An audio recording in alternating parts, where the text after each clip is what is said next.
gentlemen, we are back with another video editing breakdown tutorial. Today we're going to be talking about this music video, Nigo, Arya featuring A$AP Rocky. Nigo, if I'm not mistaken, is the founder, creator of the Japanese fashion brand Bape. So fun little fact for you guys there. And what I love about this video, they're able to use some simple flashy effects, but they don't oversaturate it within the video. They're able to apply things to match the music, to make the visual smooth. So let's show you how to do some of this stuff. If you do enjoy, slap a like on the video, subscribe if you guys are new, comment down below what you'd like to see next. All love to everyone in awge, the creative directors. The awge style is like the pioneers of this street music video editing style. A lot of the things we've talked about have derived from their earlier work, and this channel got a lot of initial buzz talking about and appreciating their earlier stuff. So shout out to them. This is going to be pretty easy. We're going to do a lot of it in Adobe Premiere, and then we're going to hop into After Effects for more of the spinning things. I do want to mention, if you want any preset plugin editing tools to help enhance or add on to these effects that we're talking about, you can check out my website down below, MediaMonopoly.co. We have the Speed Demon Transition Pack. We have effects packs 1 through 3, all a bunch of really cool stuff.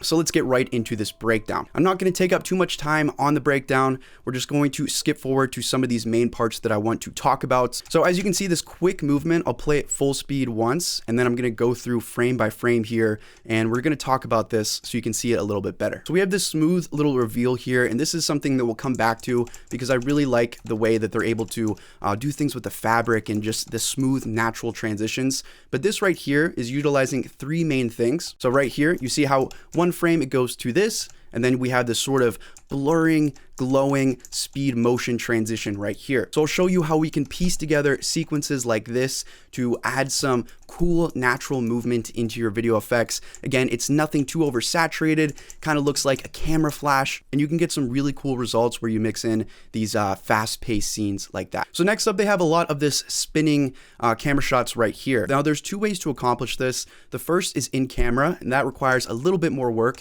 because for a scene like this, I'm guessing they're using some high production crane where they can get these overhead shots. They can control the camera with a video controller to be able to spin and do all this sort of stuff. But in terms of just editing, we're going to hop into Adobe After Effects. I'm going to show you how you can control the motion. I'm going to show you how you can add different blurs to create something like this, where we have this spinning scene, and then we have this motion blurred spin, which transitions and rolls into this next scene.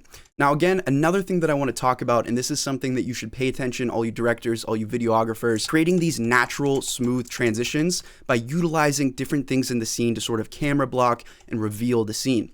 So you see how they go from the spin into zooming up close into this towel or whatever this thing is, and they sort of just reveal and pull away to create this natural flowing transition. They also do that a little bit earlier if you see where they reveal with this fabric. Again, this is something that you can be thinking of on set to pull off that smooth, natural looking camera transition. You can also toss in some masking there, some easy stuff in After Effects and Premiere if you really wanted to do some like reveals. I'll leave some easy tutorials down below. But again, that's more of just breakdown central things, more things that you should be thinking of as a video director. Here's another example where we zoom into the fabric and they use that to make a cut, transition into the next scene, and they do it again to wipe away. So just having things flashing in front of the camera, you can use that as an easy way to hide a cut. Here's another example of that fast motion transition, also playing into what's happening in the scene whenever there's a certain movement going in one direction. Like for example, his body language is making it seem like he's moving to the left. You can add that sort of left speed ramp transition to play off what's going on in the scene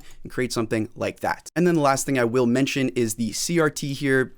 This can just be a simple green screen track. I'm not going to show you how to do this within this tutorial because we've talked about this so many other times. I will say if you do want to create this CRT effect, I recommend that you guys don't try and replicate that within your editing software. I recommend you take the footage and you place it onto a CRT TV and then physically record the CRT TV with a camera.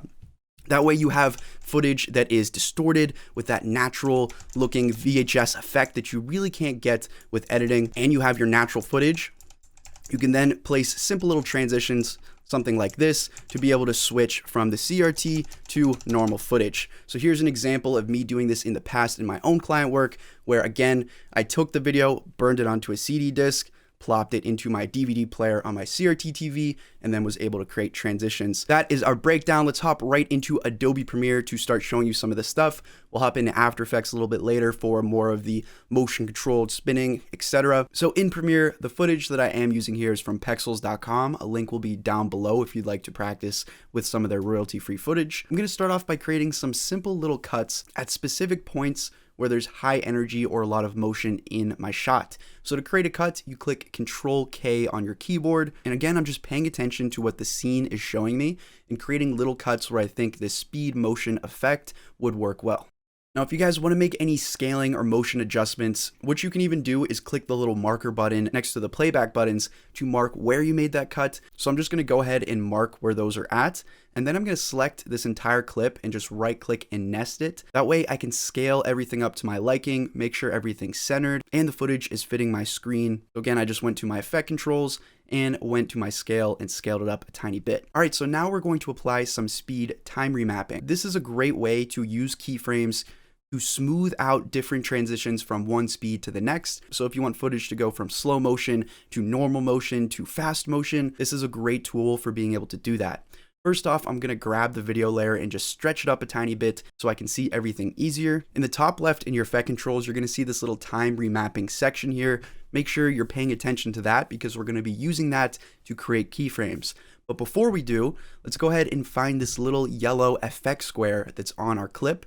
We're going to go ahead and right click on that and we're going to go down to time remapping and click on speed. It's going to place this little gray marker here, and this is essentially a keyframe for where we can start adjusting our speed. So what I'm going to do is drag to the next marker. This is where we made our initial cut. I'm going to set another keyframe here.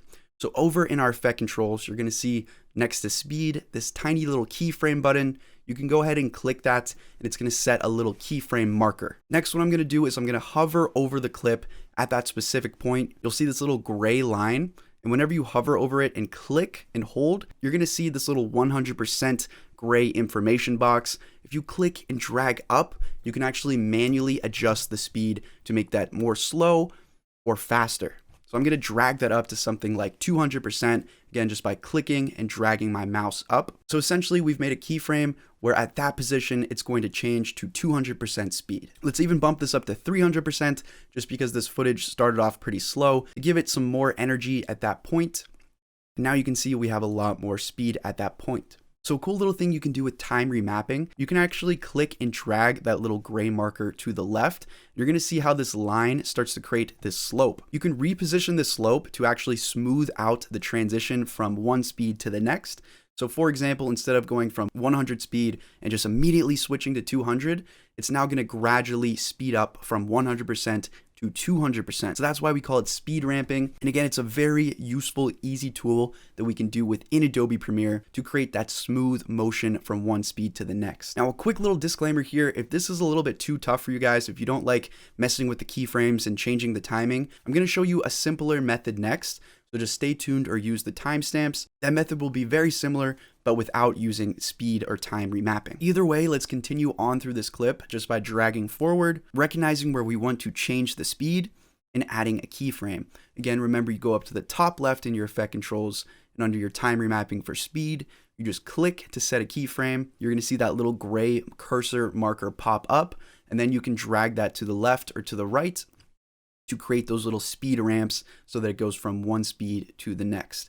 It takes a tiny bit of experimentation, but once you get it down, like I said, you can ramp the speed and it makes it look a lot more natural. It makes it ease from one speed to the next, and it's better than just cutting and changing speeds manually. So go through and add any more keyframes to your liking so that your clip is changing speeds. Now keep in mind here, another useful tool when piecing together these little sequences, you don't have to try and go through and speed ramp everything so that it's perfect. You can also add some easy little cuts just to pop from one section to the next. So for example, where I added the speed ramp going up so that it speeds up at this point, instead of just trying to speed ramp it back down, I could just scroll a tiny bit forward, find a little spot I think looks cool, Control K to make a cut, and then I can just cut out this little sequence right here.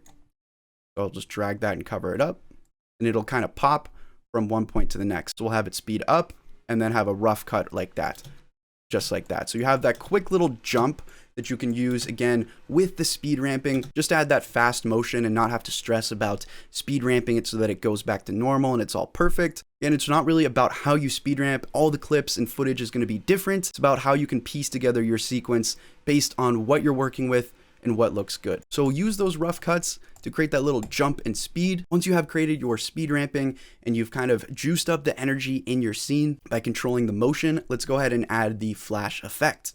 So for that, we're just going to use the simple echo effect. So navigate over to your effects search bar. For me, I'm in the color workspace, so it's in my bottom left. If you're in the effects workspace, it might be over on the right. But either way, go ahead and search for the echo effect. Now, before we apply this, let's go ahead and cut out the area where we'd like to make a flash. So I wanted to sort of flash right in between this cut here, just to kind of emphasize that speed and to cover up the rough cut. I can select and click Control K. I can scroll past into the next scene and click Control K. And then what I'm going to do is just highlight these two little sub clips that I just cut out, right click and nest them into one singular clip. So now we can go and drag and drop the echo effect onto that clip. This is going to be our transition clip. You see how it just brightens everything up? That's a quick way just to add a little flash just like that. And you also want to keep in mind the timing.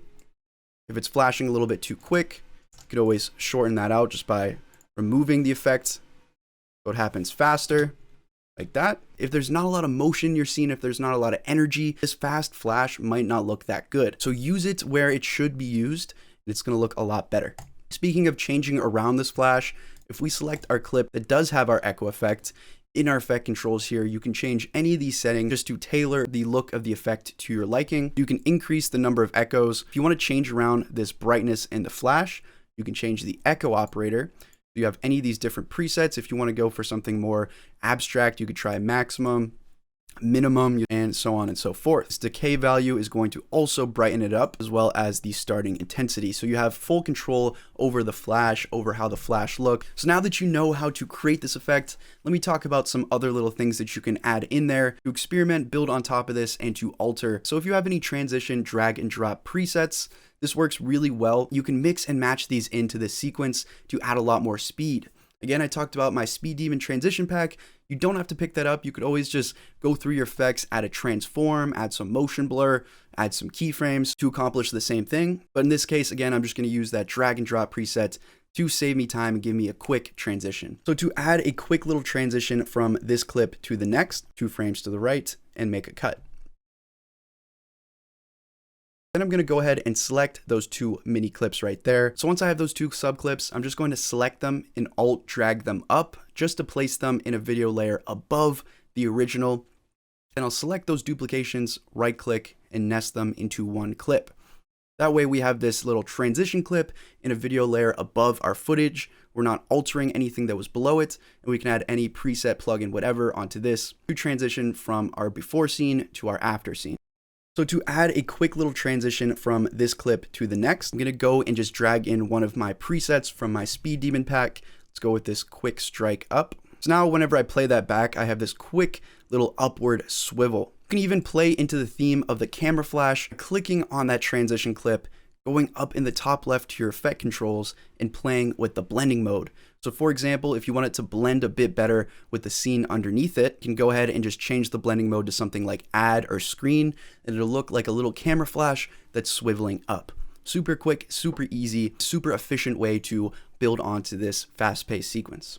Now, like I mentioned before, I'm going to show you an alternate way of doing this without using speed ramping, and that's by literally just making the cuts like I talked about at the beginning and right-clicking and changing the speed. You can right-click where you'd like to add that speed, go down to speed and duration, and just bump it up to like 200%, 300%. That way we're going from one speed to the next. It doesn't have that smooth ramp like we had with the time remapping, but it's a faster, easier way just to plop down some speed without messing with keyframes and messing with timing. Once you've done that, you can go ahead and just repeat all the other things I've shown you by adding your echo effect flashes or whatever other tricks I've shown you to put together your speed sequence. So that is how we can add this cool flashy speed to a high energy scene. So let's hop into Adobe After Effects now, and I'm going to show you how to create that spin transition that was in the Arya music video. So I'm going to go and grab 2 other clips, and I'm going to just cut the parts I want, drag them side by side in Premiere, and then I'm going to select both of them,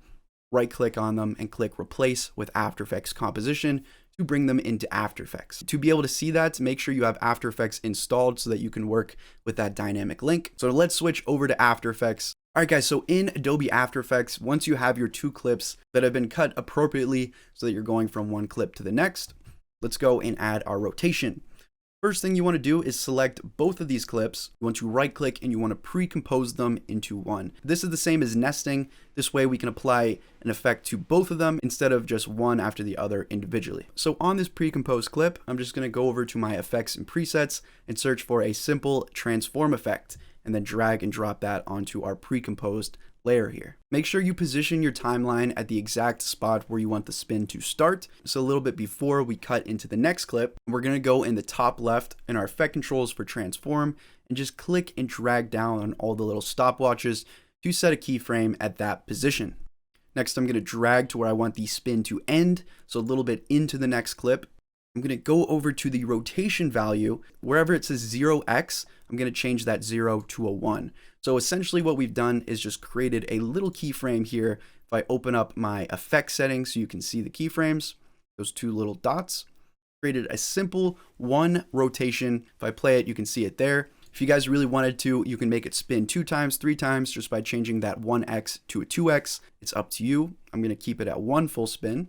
But really, that is all we need. So you notice that we're going to see all these black edges when we are spinning. So we're going to need to go in and change around the footage by adding some simple little motion keyframes just to zoom and cover that up so that it looks like one smooth spin. So starting at our beginning position, I'm going to go down to my normal transform options. Again, not the transform effect, but my transform options, the one underneath the little effects tab. I'm just going to activate all of those keyframes by clicking on the stopwatches. I'm going to drag to the middle of our transition where there's the most black edges, and I'm going to scale the footage up. So we created a little keyframe, then I'm going to drag to the end, and I'm going to start to scale the footage down. So you can see how it's starting to cover up those black edges the more we scale.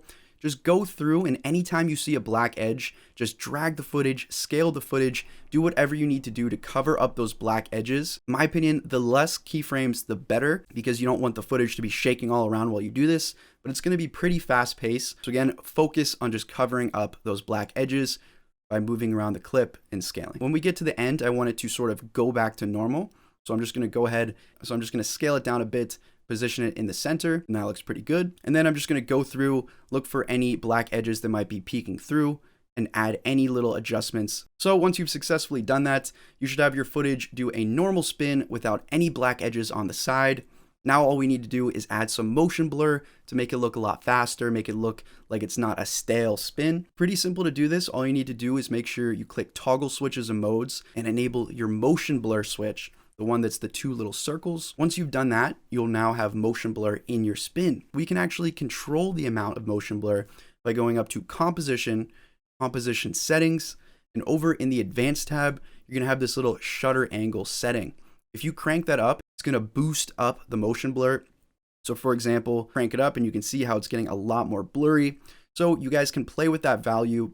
And there we go, it looks pretty good. So that looks great. If you do need to adjust for any more speed, again, if you want the spin to be a bit faster, because we are working within that dynamic link, I can pop back, I can just file and save this After Effects project, go back into Adobe Premiere, and again, you're gonna see all the After Effects adjustments we just did.